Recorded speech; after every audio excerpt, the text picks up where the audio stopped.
very exciting this evening. Good evening to listener. Hello, Monday, Iain Lee, Absolute Radio. Thank you, Ben Jones, for playing some records and talking. Busy show this evening. We've got some people coming in who were friends of Frank Sidebottom to talk about the award. Can I announce this yet? I think it's happened. He won a posthumous award, the Chortle Awards. I think I've said it now. If I wasn't meant to say it, sue me. And they're here to talk about that, and also his statue that they are desperately trying to get the money together to make happen. So we're talking about that. And also we'll be speaking to... I'm going to call him our UFO expert. I think he's usurped Joe Lavens in terms of UFO expertise. Michael Cohen from Australia, who'll be talking to us after midnight about the UFO that was spotted in Jerusalem. Ever been to Jerusalem? I've been there. Very tense place. Very beautiful, a little bit tense. A lot of people walking around with guns. And you think it could kick off at any moment. If you're a UFO, why the hell would you go there? Makes you wonder, doesn't it? Just me here this evening, so if you want to call up, it'll be straight to air. It may take some time for your calls to get through. Bear with me. I'll do the best I can. I'm not very good, but I'm keen. OK, now, last week we talked a little bit about a UFO that had been spotted in Jerusalem. It was on the Channel 4 News. It was on a few other news broadcasts. It was in the papers. It was a big story. Well, we have got back on the line Michael Cohen, our UFO expert, who's all the way in Australia. Michael, remind me what the website is you run again, please. All News Web. All News Web. And I'm guessing you went quite big on this story, did you? Well, I actually I actually discovered the footage and broke the story, and I've talked to the witnesses and stuff like that. For those who haven't seen it, and it is on YouTube, so go and Google it. It's over the Dome of the Rock in Jerusalem, and it's a white light. Describe what happens, Michael. Basically, some people see a white light that could be, confused as a very big star at the beginning. Mm. And the thing starts descending and then hovers for a while just above the Dome of the Rock and then shoots off at an incredible or impossible speed. And the thing about it is there are three different films of the event. Oh, really? Because I've seen two of them. I didn't realise there was a third. Oh, the one that's being sort of kept a little bit hidden by the media is the fourth video, and that is by far the most interesting. Why? What's in that one? Well, it's the same, but it's much more close up, and it's so far proven completely undebunkable. Yeah. The one you've probably seen, the second one, which is really the third one, is a fake. The one where they go, we get these all the time in Mississippi. Oh, that's the one with the American woman in the background. Oh, that was put in there. I mean, the UFO crowd would say that was put in there to discredit the event. That cannot be real. It's just a joke. It's a send-up of UFOs. The idea that rural Americans in Mississippi are always seeing them. And how do you know that one's a fake? What's in that gives that away? Oh, it's just if you've been studying UFOs for a while, it's just complete nonsense. It doesn't look good. It's a 2-hour job, if that, on a computer. Yeah. The actual background is static. Yeah. It's just a photo that they've lifted off the internet. Oh, okay. Yeah, but the other three are completely undebunkable, and they're the ones. All of them I've spoken to the witnesses. I'm the only person that has, and I'll say this: I don't think anyone ever will. So, for what it's worth, the thing is. Why I sort of really want to come on the show is it's being presented as a coordinated hoax or a viral marketing campaign for a movie. I just want to say that is absolutely impossible. Right. And I can pretty much, if not prove that, convincingly argue that. On Saturday morning, I woke up with, for some reason, 2 words in my head. A few words. Go to the computer and type in UFO Jerusalem. It was just running through my head. Yeah. Go and type in YouTube UFO Jerusalem. Yeah. The first video I got was the video that basically went viral. Yeah. Now, I've been doing this for a while, and in reality, there's videos like that put up every week, and unless you actually put them on a trajectory to go viral, nothing comes of them. You get a couple of comments on them. Yeah. Good work, keep your eyes on the skies. And I know this for a fact, and anyone that studied you guys would know this. There's plenty of good footage out there. I fell off my chair when I saw it, but then I probably fall off my chair once a week. And obviously I like the symbolism with the Dome of the Rock and that. Yeah. So I sort of knew this one had legs. But I put it on a very controlled... I mean, I've been accused of being a hoaxer and that. I'm not. But I do have a bit of a knowledge of the internet. I put it on a very contrived trajectory, right, to send it viral. Something I've tried and true I've done many times. Yeah.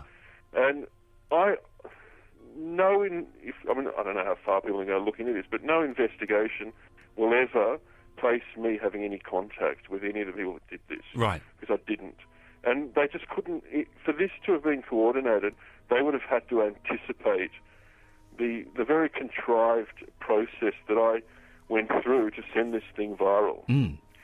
And that's the first thing. Second of all, because I got in early, I started sending things viral. I realised it was going really, really viral, and for whatever reason, I decided I'm going to contact... And I never do this. I don't contact witnesses, ever. Right? For some reason, it was going mad. Like, the internet was really buzzing over this one, YouTube, and that. Decided I wanted to keep control of my own story, which I failed in miserably. Of course. I knew I would fail, as you do. And I rang the witness. I emailed him initially, and they sent back their number, and I rang them.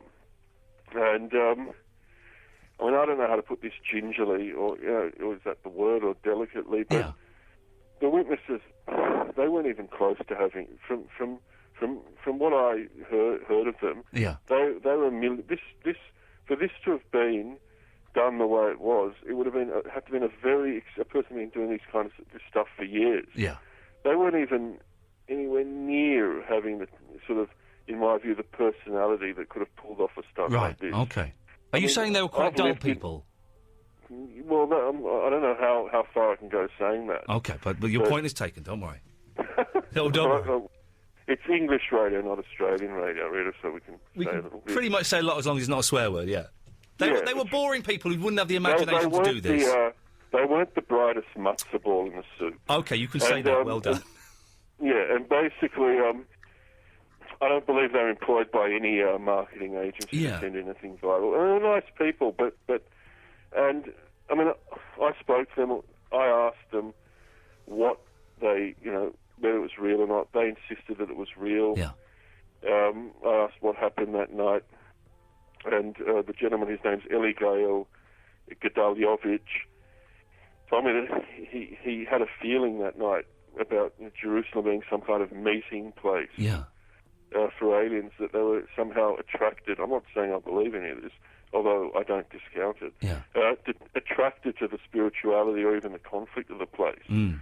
And he seemed to see this as some sort of, not so much a UFO type event, but some sort of ultra-dimensional event, spirit type thing. That's what he believed he captured. Yeah.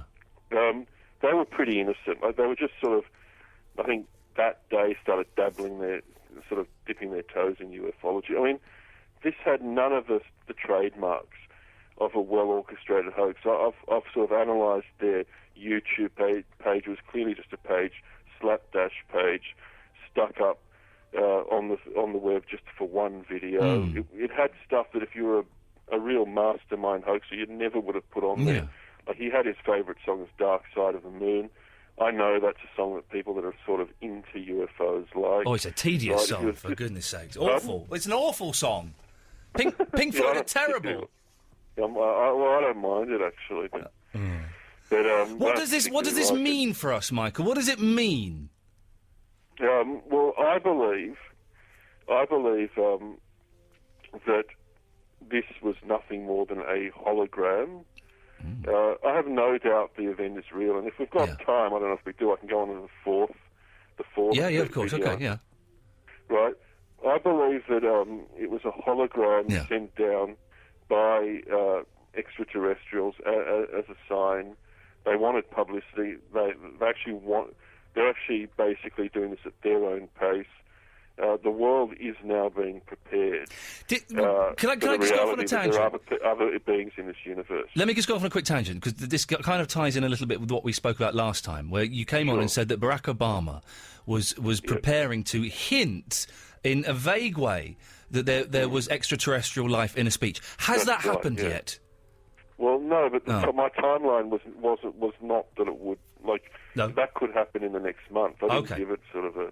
But it is happening. Yeah. We are being... This was undoubtedly part of a program to basically soften the blow when people are told we are aware of the technologically advanced beings on other planets, which actually mathematically must be the case. Oh, of course. So if this is happening, I find this all very exciting, you know, whether this is or not. It is. Yeah, look, there's a very small chance that this wasn't real. Yeah. But I don't see how, because I just want to talk for a minute about the fourth piece. Yeah, go on. We've got 2 minutes. Maybe you want to look at, and it sort of proves my point. Yeah.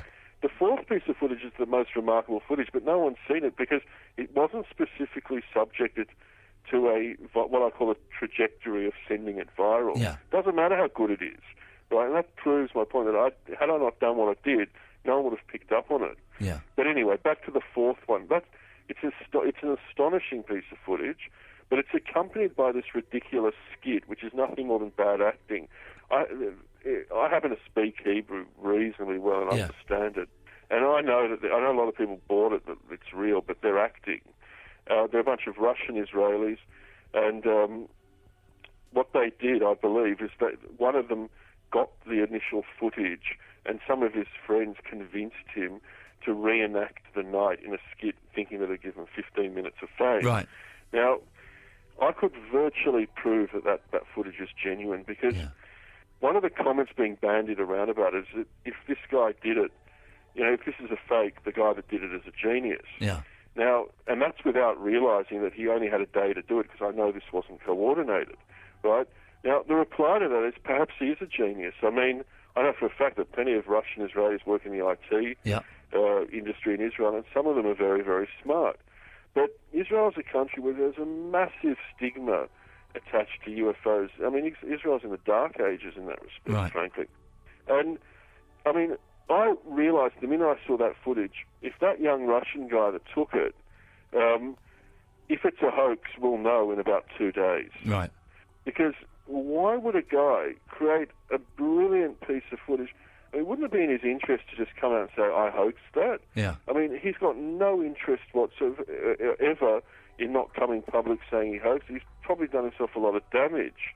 Right? Now, I emailed him, and we sort of exchanged a few emails, and he stood his ground that the footage was real, and he'll explain later. Now, I don't believe he ever will. I don't believe we'll ever hear from any of the witnesses again. Right. But it doesn't make any sense. I mean, if this guy is this brilliant IT guy and he hoaxed it,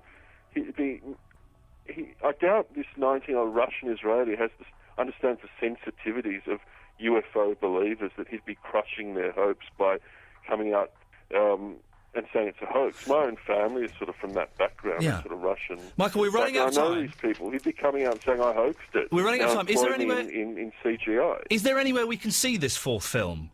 Oh, yeah, I've got it on my YouTube channel. Give us the channel. It's called The Fourth Film. It's an amazing film. Okay. And what's your YouTube channel called? It's all NewsWeb. It's just all NewsWeb. I'm going to go there now and have a little look. If you go there now and you go down on the side, it's like, I think it's maybe the third video down. Right. Our computers are being rubbish as they always are. Mega update, fourth video or something. I will have a... it wants me to go away. I've messed up the internet. Michael, I'll have a look. We're out of time. It's lovely to talk to you, as always. Keep us informed with what happens. Send me a little email, and if anything else develops, then we'll get you back on, if that's all right. I just want to say one thing to listeners.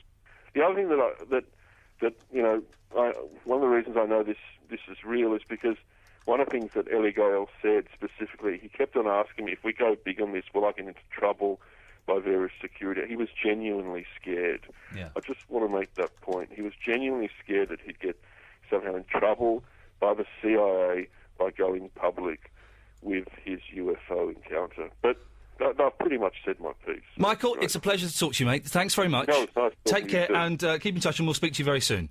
Good on you. Thank you very much. This is exciting. If this